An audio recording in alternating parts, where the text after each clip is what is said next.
चलो है ना, ऐड कीजिए सब लोग।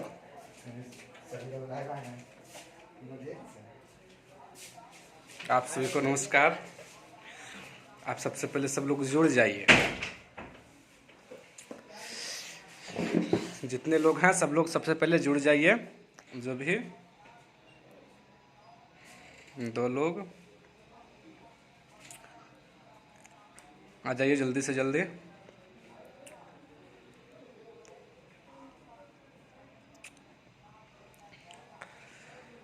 और जो भी लोग हैं जल्द से जल्द जुड़ जाएं अभी। उपेंद्र कुमार,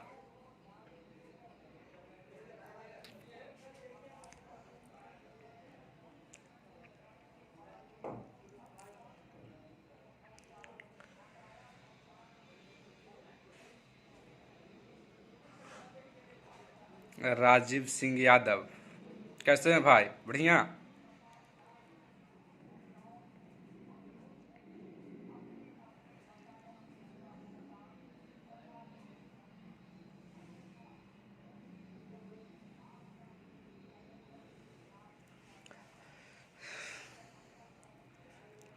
अंकित Gupta, good morning. Good morning भाई, गुड मॉर्निंग। कैसे हैं? बढ़िया हैं।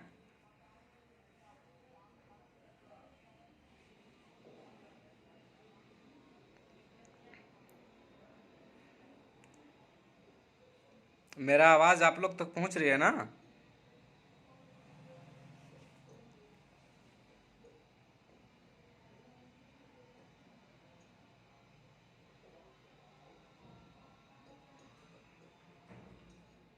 आप लोग एक बार रिप्लाई कर देंगे, आवाज मेरा आप तक पहुंच रही है ना?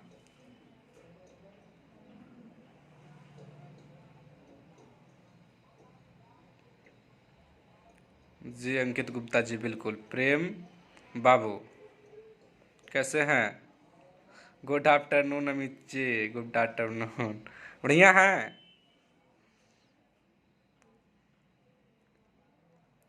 चलिए ठीक है, ठीक है।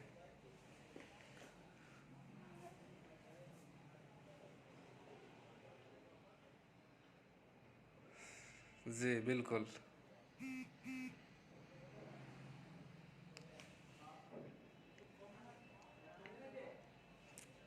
गिरजेश कुमार, अमित कुमार, यस सर, बिल्कुल सर।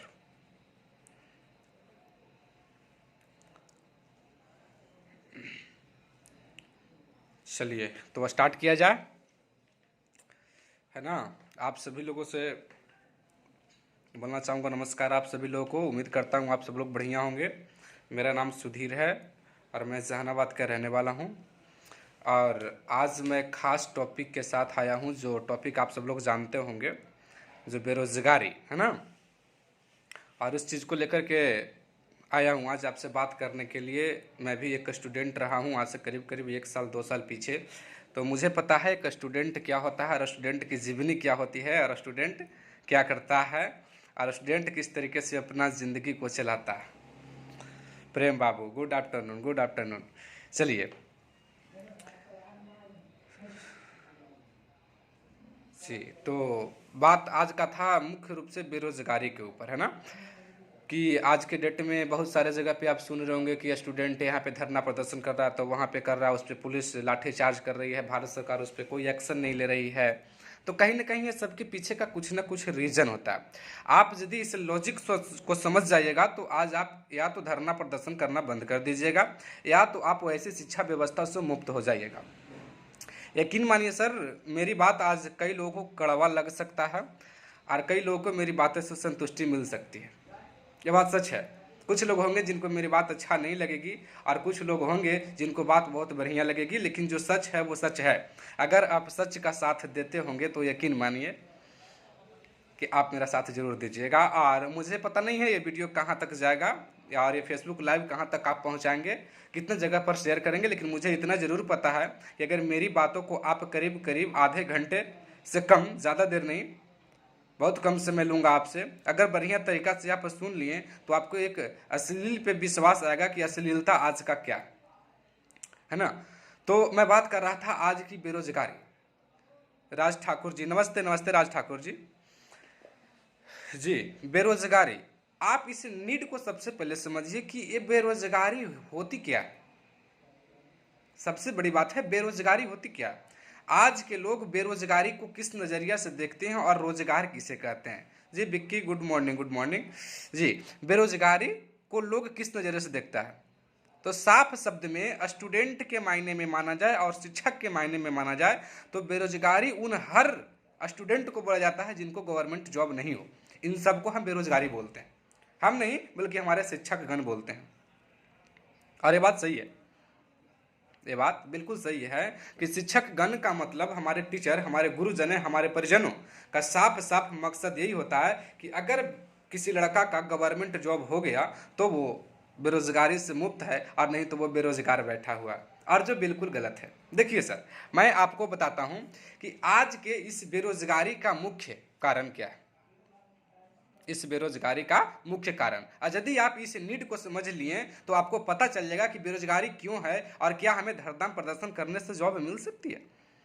बहुत सारे लोग आज देखोगे सांसद पे लोग पहुंचा हुआ है, तो कभी पटना में पहुंचा हुआ है, गया में पहुंचा हुआ है, बिहार के प्रत्येक जिला में यहाँ धरना प्रदर्शन, तो वहाँ चक्का जाम, ट्रेन जाम, एसएससी का रिजल्ट दो, रेलवे में नौकरी दो, टीचर का वैकेंसी निकालो, 3 करोड़ नौकरी का वादा था। बहुत सारा ऐसा होता है और हो रहा है आज।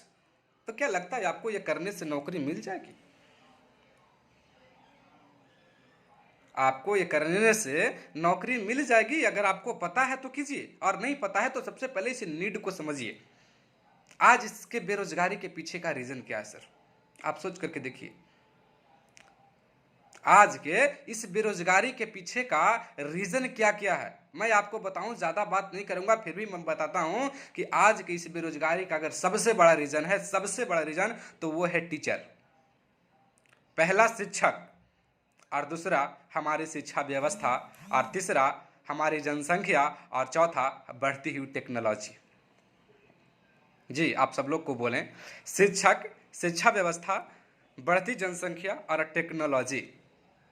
ये 4 चीज हम आपके बीच बताएं। ये कैसे होती है सर, मैं आपको बताता हूं। आप एक बार उस पल पे चले जाएं जब आप क्लास 8 में पढ़ रहे थे। आपके शिक्षक ने क्या पढ़ाया? के से का, के एच से खा, ए के बाद बी होता है, सबसे लास्ट में जेड होता है, ए प्लस बी के whole square, a square plus 2ab plus b square, यही होता है ना, यही होता है ना। ए माइनस बी का whole square, a square minus 2ab plus b square. A double P L apple का मतलब से जब आप बचपन में पढ़ रहे होंगे, क्लास 8 में यहाँ पे क्या पढ़ते थे? भारत कब आज़ाद हुआ, कब तक गुलाम था, कौन शासन किया, यही सब पढ़ते थे ना। मैं आपसे एक सीधा सा सवाल पूछता हूं जो आप अपने टीचर से पूछें, जो आपको क्लास 5 में बताए थे कि ए प्लस बी का होल स्क्वायर बराबर a square plus 2ab plus b square. आप अपने टीचर से नहीं बल्कि खुद से पूछिए, क्या आपके जीवन में, आपका जीवन का मुख्य उद्देश्य होता है रोटी, कपड़ा और मकान? ये 3 चीज को प्राप्त करने में ए प्लस बी के होल स्क्वायर का फॉर्मूला कहाँ लागू होता है?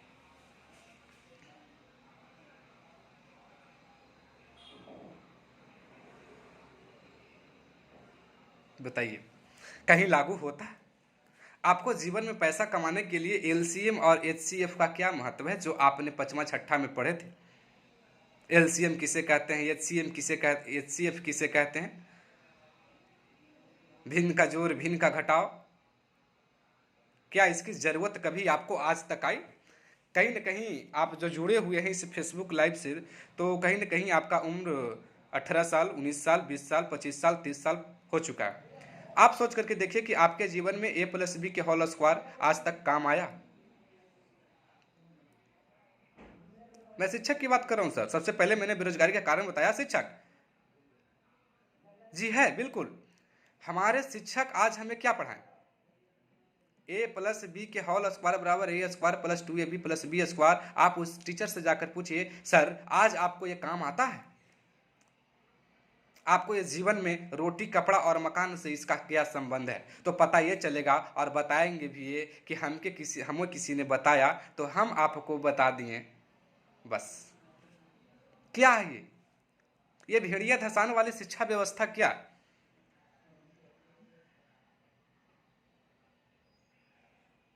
मैं दूसरी बात आपको बताता हूं सर। आपको बताया गया होगा क्लास 9th में, 10th में, कि अमेरिका का प्रथम राष्ट्रपति का नाम क्या था? George Washington. मैं बोलता हूं मुझे याद है, क्या करेंगे हम इसको? अमेरिका के प्रथम राष्ट्रपति जॉर्ज वाशिंगटन, हम इसका क्या करें? रट्टा मरवाए मेरे शिक्षक ने बचपन में, पढ़ो पढ़ो, याद करो याद करो याद करो। क्या करें हम अमेरिका के प्रथम राष्ट्रपति को क्या करें नाम जान करके?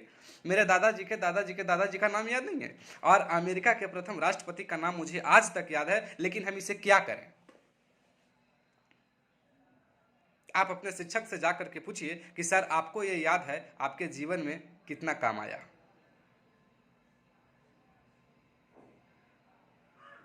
आपको सर क्लास 9th में आपको बताया जाता है जर्मनी की जलवायु के बारे में, है ना? जर्मनी की जलवायु क्या है? क्या करिएगा आप उस जलवायु को जान करके? क्या वहां किसी का, मेरा मौसी घर है, मैं उस जलवायु को जान करके अपने मौसी के गांव में जाऊंगा? मैं सबसे पहले बोला मेरी बातों से किसी को तकलीफ लग सकती है सर। जो शिक्षक आज हमें पढ़ा रहे हैं, आप सोच करके देखिए, जो आपको, आप दूसरी तरीके से सोचिए कि आज आपको याद क्या है, आपके खोपड़ी में याद क्या है, तो पता यह चलेगा कि हमारे माता पिता द्वारा सिखाया हुआ ज्ञान, या जो हम रोज कोशिश कर रहे हैं, या जो हम रोज काम कर रहे हैं, वही हमें याद है। नहीं तो बचपन में जो भी याद किए भूल गए। मैट्रिक में हम फंस गए थे क्वेश्चंस में, वो क्वेश्चन था यूनानी स्वतंत्रता का वर्णन कीजिए, और हम उसे 2 महीना के अंदर में याद किए, 3 पन्ना का आंसर याद कर लिए, और आज मेरे जिंदगी में क्या है? क्या उसे 1 रुपये आने वाला? क्या वो याद करने से चाय मिलेगा? शिक्षा के नहरे में एक स्टूडेंट की वैल्यू क्या है कि यदि आप 100 नंबर में, यदि आप 100 नंबर में 90 नंबर लेकर के आ गए, तब आप महान स्टूडेंट हो, तब आप महान स्टूडेंट हो। और यदि 100 में आपका 30 आया, तब आप बिल्कुल बेकार हो। न्यूटन का सर कभी 30 नंबर से ज्यादा नहीं आया सर। न्यूटन को कभी 30 नंबर से ज्यादा नहीं आया। आज देखिए पूरी दुनिया उसको पूजा करती है, पूरी दुनिया पूजा करती है।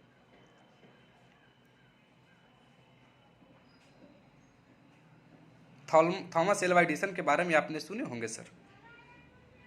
उनको तो स्कूल कॉलेज से निकाल दिया गया था, टीचर के नज़र में वो एक खराब लड़का था।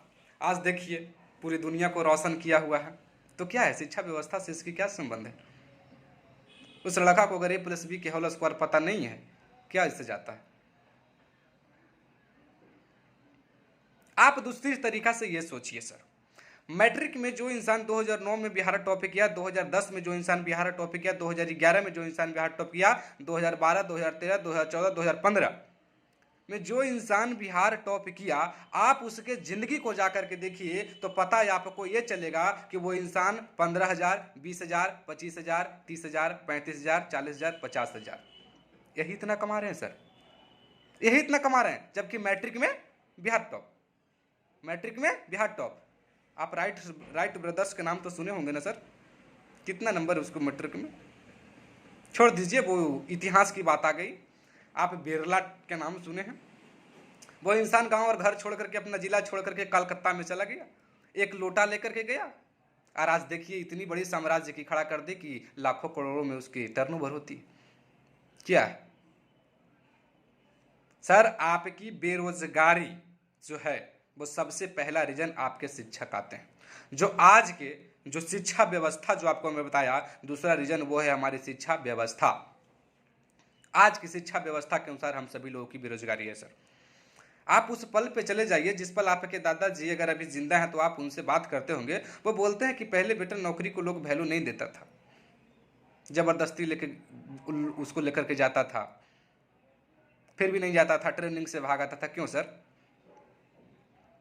आप लोग खुद बताइए, ऐसा क्यों होता था? क्या रीजन तो कुछ होगा ना उस समय, क्यों नहीं जाता था? लोग ट्रेनिंग कर करके भाग आता था।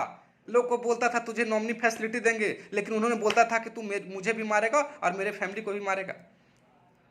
जबकि क्वालिफिकेशन क्या? 0। नन मैट्रिक वाले लोगों को उस समय लेकर जाया जाता था नौकरी करने के लिए।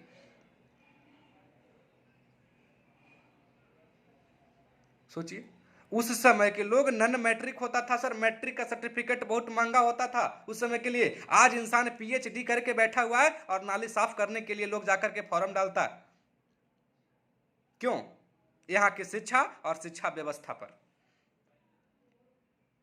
बिल्कुल सर, यहाँ की शिक्षा और शिक्षा व्यवस्था पर आप सोच के देखिए, आप अपने गांव में एक बार झांक करके देखिए कितने लोग ग्रेजुएशन किया हुआ है और वो महीने का कितना कमा रहा है, और कितने लोग नन मैट्रिक है और वो महीने का कितना कमा रहा है। और ये अगर औसत आपका गांव से नहीं निकलता है, तब जाकर के आप अपने जिला लेवल पर देखिए सर। आज बहुत जगह पे धरना प्रदर्शन स्टूडेंट कर रहे हैं। आप सोच के देखिए, नौकरी के चलते ना, नौकरी के चलते। तेजस्वी यादव का कितने सिस्टर है सर? 10 सिस्टर, 9 सिस्टर, 7 या 8 जो भी सिस्टर हो, यानी लालू यादव के टोटल 9 को व्यक्ति में 9 संतान में 2 लड़का और 7 लड़की है। उसके पास तो सर पैसा भी था, पैरवी भी था, लेकिन उसने अपनी किसी भी लड़की को कोई गवर्नमेंट टीचर, कोई एसएससी, कोई रेलवे में क्यों नहीं भेजा सर? यदि नौकरी सबसे बढ़िया होती तो लोग को क्यों नहीं भेजा? आज आपके जिले के जो भी बिजनेसमैन होंगे वो अपने बेटों को नौकरी के लिए क्यों नहीं भेजते हैं? और क्यों ऐसी शिक्षा व्यवस्था में नहीं भेजते हैं जहां की शिक्षा व्यवस्था में बताया जाता है कि अमेरिका के प्रथम राष्ट्रपति का नाम जॉर्ज वाशिंगटन है? क्या करेगा उसको याद करके? मुझे बताया गया बचपन में, सर ने बताया, बहुत बढ़िया तरीका से बताया कि अकबर बड़ा महान व्यक्ति था भाई साहब, था वो अपने जमाने का। मैं क्या करूं उसका, मैं क्या करूं उसका? बड़ा महान व्यक्ति था, कोई दिक्कत नहीं है, लेकिन मैं क्या करूं? होगा अपने जमाने का। मेरे दादाजी के बारे में पता नहीं कि वो कैसा इंसान थे, उसका नाम क्या, लेकिन अकबर बहुत महान इंसान था, थे। मैं क्या करूं भाई? क्या उससे 1-2 रुपया आएगा मुझे? पेट कैसे चलता? लूसेंट याद करने से नहीं सर, पैसा से पेट चलता है सर। और मैं बोलता हूं सर, आप अपने समाज में झांक करके देखिए, आपको सैकड़ों विद्यार्थी ऐसा मिलेंगे जो लूसेंट को चटनी की तरह अपने जीभ पे रखते हैं और उसके बदले में उसे क्या मिला? 0। आप पंचायत में अपने देख लीजिए, पीजी किया हुआ, पीएचडी किया हुआ इंसान जिसके पास न जाने डिग्री का एक धागा लगा हुआ है, और उनसे आप एक बार मिल करके देखिए, होटल में जाएंगे चाय पीने के लिए, चाय देगा? बोलेगा कि मुझे इतना डिग्री है, आप एक चाय दीजिए? नहीं देगा सर। तो मेरे कहने का मतलब यह है सर कि आज की जो ये शिक्षक है जो पढ़ा रहे हैं, वो क्या पढ़ा रहे हैं? वो जो सीखे वो आपको पढ़ा रहे हैं। अभी पटना के खान सर और बड़े बड़े टीचर से मैं एक चीज रिक्वेस्ट करना चाहता हूं। आप बोल रहे हैं मोदी रोजगार दो, रोजगार दो। रोजगार का मकसद क्या? रोजगार का मतलब क्या सरकारी नौकरी होता है? अगर रोजगार का मतलब सरकारी नौकरी है, इसका मतलब कि मुकेश अंबानी आज बेरोजगार है, नीता अंबानी आज बेरोजगार है, खेसारी लाल यादव आज बेरोजगार है, दिनेश लाल यादव आज बेरोजगार है, आपके जिले के प्रत्येक बिजनेसमैन आज बेरोजगार है ना सर? आप अपने शिक्षक, मैं शिक्षक की बात करता हूं, आप अपने स्टूडेंट को क्या पढ़ाते हैं? जो पढ़ाते हैं सर बहुत बढ़िया पढ़ाते हैं, लेकिन वो शिक्षा व्यवस्था क्या है? आप सोच करके देखिए, जो शिक्षा व्यवस्था में आप मैथ बता रहे होते हैं, क्या वो मैथ का इस्तेमाल आर्मी में जाने के बाद होता है? क्या एसएससी में जाने के बाद इतिहास का कभी जिक्र है? एसएससी में भी इतिहास आपको पढ़ाना है एसएससी में जाने के बाद? आप सोच करके देखिए, एक रेलवे ग्रुप डी करने वाला इंसान ग्रेजुएशन की तैयारी करता है, ग्रेजुएशन करने के बाद 5 साल कंपटीशन करता है सर, वो दौड़ निकालता है सर, उसके बाद रेलवे ग्रुप डी में जाता है 5 लाख रुपया दे करके। आप बताइए कि जिस दिन से उसका ज्वाइनिंग लेटर आ गया, उस दिन से पूरे 5 साल का क्वालिफिकेशन कभी उसको काम आता है? क्या यह शिक्षा व्यवस्था? सर, ये शिक्षक जो शिक्षा व्यवस्था जो आज का है, ये जो शिक्षा व्यवस्था, आपको गुमराह किया जाता है सर, सिर्फ गुमराह किया जाता है कि आपको अगर एसएससी में जॉब लेना है तो इतनी सारी प्रोसेस से गुजरना है। मैं बोलता हूं ग्रुप डी में दौड़ लेता है सर, दौड़ की क्या जरूरी है कुछ जरूरी दौड़ की? क्या उसमें दौड़ने की जरूरत है?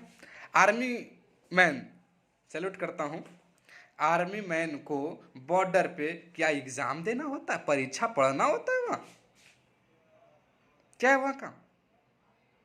फिर ये शिक्षा व्यवस्था क्या कहती है? कि आप सबसे पहले दौड़ निकालो, तो ये पहले एग्जाम दो, उसके बाद दौड़ होगा, उसके बाद मेडिकल होगा, उसके बाद मेरिट लिस्ट लगेगा? क्या ये शिक्षा व्यवस्था? तो आज की शिक्षा व्यवस्था सर, मैं बोलता हूँ अपने अनुसार से बोलूँ ना, तो बिल्कुल लोगों ने कबाड़ी बना करके छोड़ दिया। आप सोच के देखिए, मैट्रिक में जो क्वेश्चन आप पढ़े हैं, आपके जीवन में क्या लाभ आता है? बायोलॉजी को छोड़ करके, बायोलॉजी आपके शरीर के लिए परफेक्ट है। कुछ फिजिक्स का क्वेश्चन आपके घर माहौल के लिए बढ़िया है, आप अपना उसका जीवन में इस्तेमाल ला सकते हैं। बाकी जो आपको बताया गया, आप बचपन से ही सोच लीजिए, पहला और दूसरा क्लास में आपको बताया गया भिन्न का जोड़, भिन्न का घटाव, एलसीएम, एचसीएफ, स्थानीय मान, उसका जीवन में कभी उपयोग आया है आपका? सर दिल से कमेंट में बताएं, क्या कभी आपको स्थानीय मान निकालने के लिए जीवन में आता है? उससे आपको बैंक में नौकरी का क्या संबंध है? उससे आपको रेलवे में नौकरी का क्या संबंध है? एलसीएम और एचसीएफ है कुछ संबंध? नहीं है। तो आज की सबसे बड़ी बेरोजगारी का जो रीजन है सर, हमारा शिक्षक और शिक्षा व्यवस्था। सर तो ये होनी चाहिए कैसे? सिंपल सी बात है, ये होनी चाहिए कैसे? मान लेते हैं सर, आज अगर हम इंटरमीडिएट के स्टूडेंट हैं और मेरे घर में किसी को बुखार लगा, हम कहाँ जाते हैं सर? हॉस्पिटल में। क्यों? क्योंकि मुझे उसकी नॉलेज नहीं है। मुझे नॉलेज किस चीज़ की है? ए प्लस बी का होल स्क्वायर बराबर a square plus 2ab plus b square, a minus b के whole square, a minus b के the whole cube, a cube plus b cube bulb का फॉर्मूला मुझे ये मालूम है, और जिसका इस्तेमाल बुखार में नहीं किया जाता है। अगर 12th क्लास में वैसी सिस्टम बनाया जाए या 8th क्लास में वैसी सिस्टम बनाया जाए जिससे व्यक्ति को शिक्षा व्यवस्था में ये मिले कि अगर आपको बुखार लगता है तो आपको ये चीज़ करना चाहिए, आपके पास बहुत सारा आयुर्वेदिक है, आप इस आयुर्वेद का इस्तेमाल कीजिए और आपको ये चीज़ कंप्लीट हो जाएगा। क्या वो लड़का को लेकर के जाना पड़ेगा? क्या वो लड़का अपने घर परिवार को हॉस्पिटल लेके जाएगा? जाएगा लेकर के? नहीं।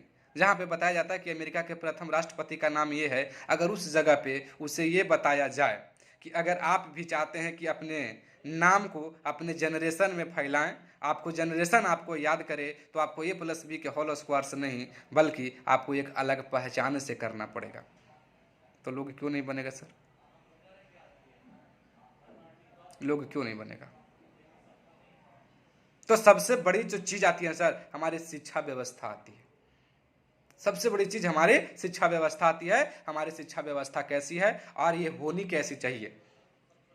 आज की शिक्षा व्यवस्था सर भेड़िया धंसान की तरह है।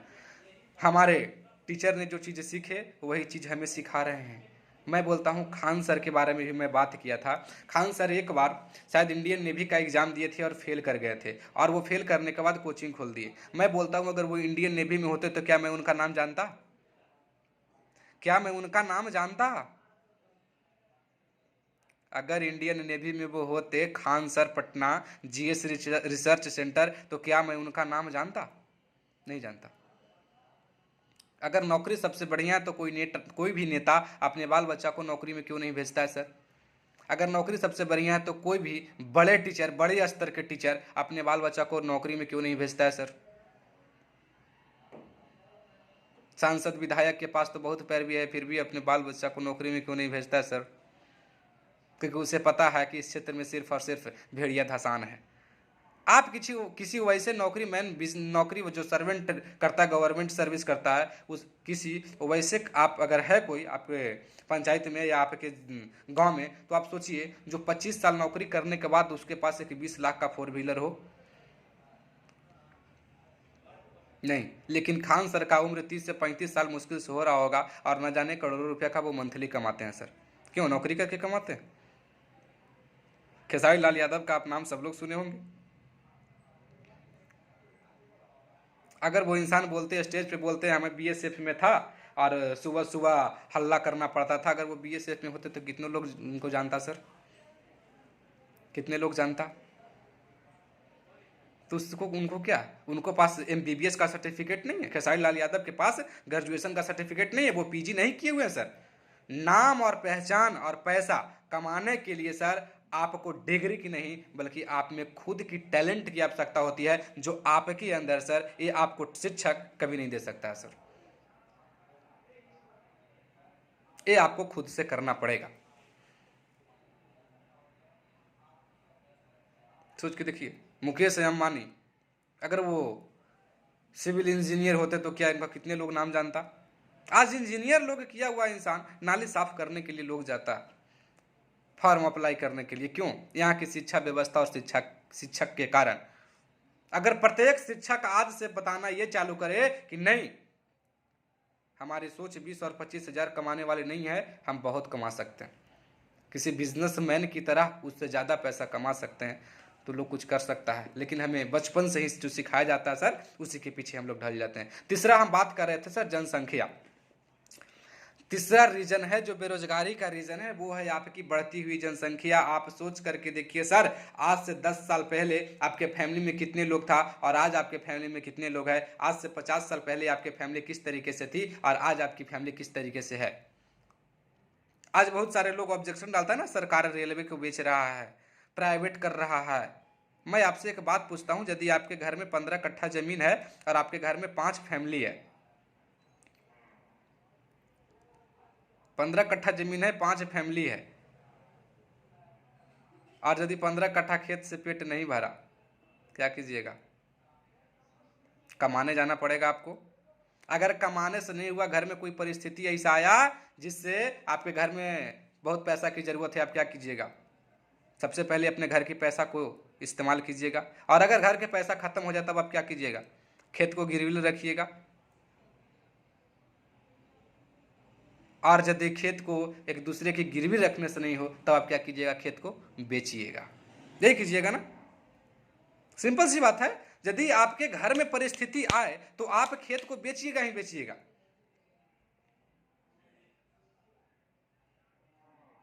सिंपल सी बात है। यही चीज तो हुआ, यही हुआ रेलवे के साथ, यही हुआ एयर इंडिया के साथ। क्या हुआ? उसको जब पेट खुद नहीं चलने लगा तो क्या करेगा? बेचेगा ही बेचेगा ना, सिंपल सी बात है, वो बेचेगा। आज जनसंख्या, बढ़ती हुई जनसंख्या, आप खुद से सोच लीजिए सर। आज जो मांगते हैं आप, सरकार से रोजगार मांगते हैं, आप क्या चाहते हैं दुनिया में? शॉर्ट रास्ता, क्या ना सर? आप अपने जीवन में शॉर्ट रास्ता चाहते हैं। कितनी जनसंख्या, आप अपने गांव के अनुसार से सोच लीजिए कि यदि आज से 15 साल पहले यदि आपके गांव में 50 घर होगा तो 15 साल बाद वो पूरे 75 से 80 हो गया होगा। लेकिन जमीन क्या बढ़ रही है आपकी? नहीं बढ़ रही है। क्या कीजिएगा? कम शहर की ओर भागिएगा। यही सिचुएशन तो हर गांव की है, हर प्रखंड की है और हर स्टेट की है। तो बेरोजगारी तो अपने आप उत्पन्न होगी ना सर, जब तक जनसंख्या रहेगा। और सबसे लास्ट जो मैंने आपको बताया वो है आपकी टेक्नोलॉजी। आप दुनिया में सर खुद से सोच के देखिए, आप जॉब मांगते हैं सरकार से, कभी ये बोले कि आप टेक्नोलॉजी को बंद कीजिए? आप बढ़िया से समझिए, मैं एक लॉजिक आपको समझाता हूं। आप बैंक में जॉब चाहते हैं ना, करीब करीब मैं मैट्रिक का एग्जाम 2015 में दिए थे, और जब उस समय हम दिए तो करीब 6 महीना पर बैंक का वैकेंसी आता था। जो कुछ भी वैकेंसी हो, बैंक का वैकेंसी 6 महीने पे आता ही आता था। आज बैंक की वैकेंसी की स्थिति क्या है? 2015 में 200 सीट आए, 50 सीट आए, 600 सीट आए, 500 सीट आए, आता ही आता था। लेकिन आज बैंक की वैकेंसी का सिचुएशन क्या है आप खुद सोचिए, और जिसके पीछे का रीजन क्या है आप खुद बताइए। वो है सर आपकी टेक्नोलॉजी। आप सोच कर बताइए, करीब करीब जो भी लोग लाइव से जुड़े हुए हैं, कहीं ना कहीं आप सब लोग पे फोन, गूगल पे का इस्तेमाल कर रहे होते हैं। कितने दिन आप बैंक में जाते हैं सर? एक भी दिन नहीं जाते हैं सर, एक भी दिन नहीं जाते हैं। पैसा ट्रांजैक्शन करना होता है, बस पे फोन डन, गूगल पे डन, पेटीएम डन।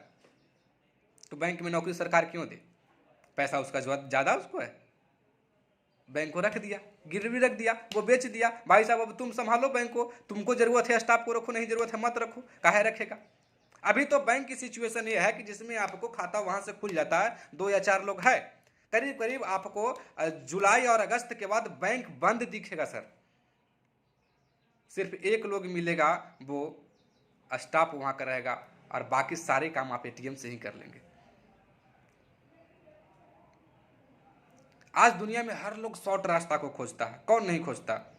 हर लोग शॉर्ट रास्ता को खोजता है, हर लोग सुविधा चाहता है। आप भी सुविधा चाहते हैं तब तो गूगल पे का इस्तेमाल करते हैं। यदि आपको बैंक में नौकरी चाहिए तो क्या पूरे भारतवासी गूगल पे, पे फोन, ऑनलाइन ट्रांजैक्शन का सिस्टम को बंद करेगा? ऑटोमेटिक बैंक में जॉब आएगा? नहीं करेगा। आप लोग रेलवे मेट्रो खोजते हैं, मेट्रो खोजते हैं आप लोग, और मेट्रो में जॉब भी खोजते हैं।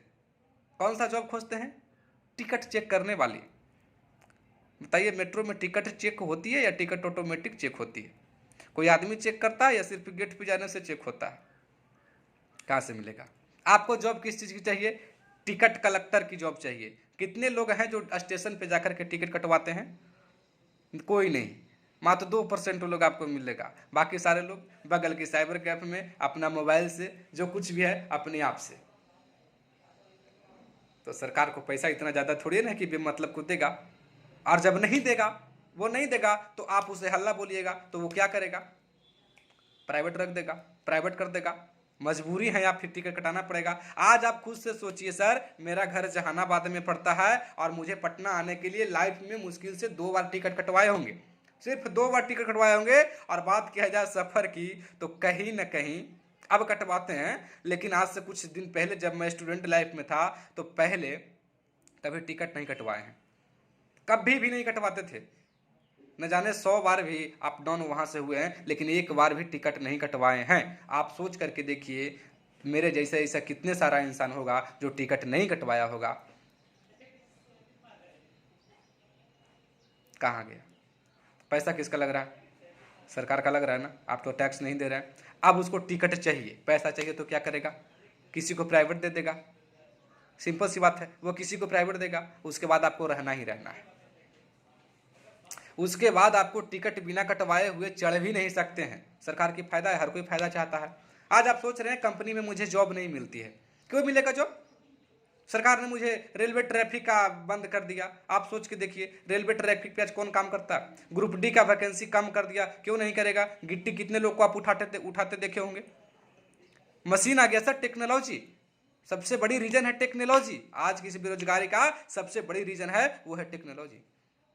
ऑटोमेटिक मशीन आ गया है, गिट्टी को साइड करता है। कितने लोग जाता है पटरी को पेंट करने के लिए? कोई नहीं। ट्रैफिक पुलिस को आप देखे होंगे रोड पे बहुत कम संख्या में, क्यों? रीजन है इसके पीछे, और रीजन ये है कि वहां पे सिग्नल का प्रयोग कर दिया गया है। तो फिर ट्रैफिक पुलिस को देने से, वेतन देने से फायदा क्या है? हर लोग शॉर्ट चाहता है। सिंपल सी बात है, हर लोग चाहता है मेरा रास्ता आसान हो, पैसा कम खर्चा हो। तो सरकार भी यही चाहेगी।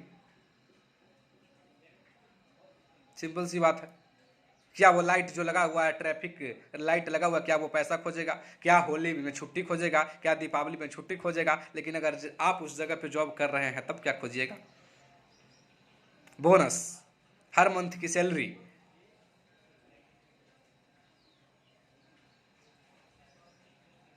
यही खोजिएगा ना सर।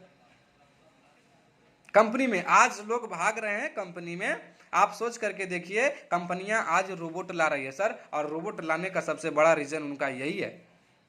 कंपनियां में जब रोबोट आ जाएगी तो वो पैसा मंथली नहीं लेगा, वो छुट्टी नहीं मारेगा, उसको बोनस नहीं चाहिए, उसको कपड़ा नहीं चाहिए, उसको खाना नहीं चाहिए, लेकिन आपको ये सारी चीज चाहिए। तो एक बार उसको पैसा लग जाएगा, बाद में अपना रोबोट से काम करेगा। एक रोबोट 300 व्यक्ति के बराबर काम करता है। बताइए, 300 लोग को लगाएगा या एक रोबोट को लगाएगा?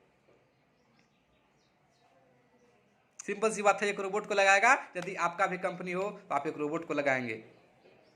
आप अपने घर में आज एक रेड लाइट का प्रयोग कर देते हैं, एक गार्ड का प्रयोग नहीं करते हैं। क्यों? क्योंकि एक रेड लाइट 20 रुपया में लगा देंगे, गार्ड को 20 रुपया रोज देना पड़ेगा। बेरोजगारी आप पैदा नहीं कर रहे हैं। आप पहले अपने खेत में लोगों को लगाते थे काटने के लिए, खेती करने के लिए। आज आप ट्रैक्टर का इस्तेमाल कर रहे हैं। क्यों? क्योंकि बहुत जल्दी हो रहा है। वो लोग बेरोजगार हो रहा है कि नहीं हो रहा? हो रहा है सर। और मैं आपको बताता हूं, सबसे लास्ट में आपको बताया था कि क्या हंगामा करने से, क्या धरना प्रदर्शन करने से मुझे नौकरी मिलेगी? तो सीधा सवाल है सर, नहीं मिलेगी। कहां देगा? अगर बिहार में 38-39 जिला है और एक बार अगर 40 वैकेंसी निकाल दिया जाए डीएम पद के लिए, तो बिहार के 40 साल के लिए वो डीएम पद भर गया सर। 40 साल के लिए नहीं आएगा आपका वैकेंसी। स्टूडेंट कितना पास होता है सर? 30 लाख, 35 लाख, 30 लाख, 35 लाख, 40 लाख, मुश्किल से एवरेज निकालिएगा तो करीब करीब 25 लाख प्रत्येक वर्ष स्टूडेंट जाता है एग्ज़ाम देने के लिए, और जो कॉम्पिटिटिव का एग्ज़ाम करता है। वैकेंसी कितना आएगा, कहाँ से आएगा? आज तो टेक्नोलॉजी का इस्तेमाल कर रहे हैं, क्यों देगा? अभी एसएससी के लिए मार चल रहा है, काहे चल रहा है? सिंपल सी बात है, कौन चाहता है मेरा बेटा बेरोजगार रहे? कोई चाहता है? देश के चाहे वो प्रधानमंत्री हो या घर का बेटा बाप हो, कोई नहीं चाहेगा मेरा बेटा बेरोजगार रहे। लेकिन रोजगार दे तो कहाँ दे? यदि आपके घर में 2 कुर्सी है सर और आप 3 भाई हो, 2 कुर्सी है और 3 भाई हो और तीनों भाई लड़ रहे हो मुझे कुर्सी पे बैठना, कितने लोग बैठेंगे? 2 लोग ही ना। एक लोग आपको धरना प्रदर्शन करने से, आपको पिताजी को पीटने से क्या हो जाएगा? बैठ जाएंगे आप कुर्सी पे? नहीं। तो क्या लगता है कि धरना प्रदर्शन करने से सरकार आपको सीट पे बैठा देगी? नहीं बैठाएगी सर। तो मेरे कहने का मतलब, बेरोजगारी का कारण सबसे बड़ा रीजन शिक्षक, हमारी शिक्षा व्यवस्था, टेक्नोलॉजी और हम खुद होते हैं सर। बेरोजगारी का ये मतलब नहीं होता है कि गवर्नमेंट जॉब है तभी वो रोजगार है, नहीं तो वो बेरोजगार है सर। आप अपने अंदर की हुनर को पहचानिए, आप अपने अंदर की जागृति को जगाइए और अपनी नीति के अनुसार कुछ ऐसा टेक्नोलॉजी आप खुद निर्माण कीजिए, कुछ ऐसा आप अंदर से खुद सोचिए, ताकि आपको किसी के सामने हाथ नहीं फैलाना पड़े, बल्कि आप खुद किसी दूसरे को दें। जैसे आप 5 लाख रुपया, 10 लाख रुपया दे करके जाते हैं जॉब करने के लिए, 5 लाख 10 लाख में जाने आपके घर में बहुत सारा बिजनेस स्टार्ट हो जाएगा और जिससे आप महीने के 50 से 60 हज़ार रुपया कमाइएगा। मेरे गांव में 10 लाख रुपया तय देता है कि बिहार पुलिस में जाने के लिए, जबकि उसका पेमेंट कितना है सर? 30,000 से कम। 10 लाख का 5% ब्याज कितना होता है सर? 50,000। ये उसको हजम नहीं होगा घर पे बैठे हुए, लेकिन वो पैसा देने के लिए तैयार है 30,000। 10 लाख 30,000 कमाने के लिए अगर 10 लाख का बिजनेस कर दे सर, तो मैं आपको बताता हूं, आप मालिक तो रहवे कीजिएगा, आपका आने वाला हर जनरेशन उस दुकान का मालिक रहेगा। अगर आप आज रेलवे में जॉब कर रहे हैं तो कोई जरूरी नहीं है कि आपका बेटा रेलवे में जॉब करेगा। ये भी हो सकता है आपका बेटा खराब भी निकल सकता है, चोर भी बन सकता है। लेकिन अगर आपका 10 लाख का अगर बिजनेस है तो आपका बेटा उसे करोड़पति रहेगा, उस बिजनेस का करोड़पति मायने रहेगा। कभी उसे 1000 से स्टार्ट नहीं करना पड़ेगा। तो आप सर खुद से रोजगार पैदा कीजिए, किसी दूसरे के सामने मत। मैं बोलता हूं सर, आज मैं करीब करीब जिस भी इंडस्ट्रीज में काम कर रहा हूँ, करीब करीब 1.5 साल से प्लस हो गया और आज मैं महीने का इनकम करीब करीब 30-35 हज़ार रुपया कमाता हूँ। मैं किसी के पास गया नहीं सर, किसी के पास नहीं गया। और अगर मैं आज मर भी जाऊं तो आने वाला मेरा संतान इसी लेवल पे काम करेगा और इतना ही पैसा कमाएगा, कम नहीं कमाएगा। बस आप अपने अंदर से एक चीज पूछिए, अपने आप से खुद से पूछिए कि क्या आप जो आज सीख रहे हैं आपके जिंदगी से उसका कोई मतलब है? नहीं। आंसर आपको दिल यही कहेगा कि नहीं मतलब है। तो फिर हम क्या करें? आपका दिल वही बोलेगा कि आप खुद से कुछ कीजिए, दूसरे की आश्रित से मत बैठिए। कहीं नहीं मिलेगा सर जॉब, कभी नहीं उतना हो सकता है। आज तो जो कुछ भी है, हम बोलते हैं 2030 के बाद ये टेक्नोलॉजी आपको जॉब को खतरा में डाल देगी। जो जॉब कर रहे हैं ना, उनको भी बाहर होना पड़ेगा।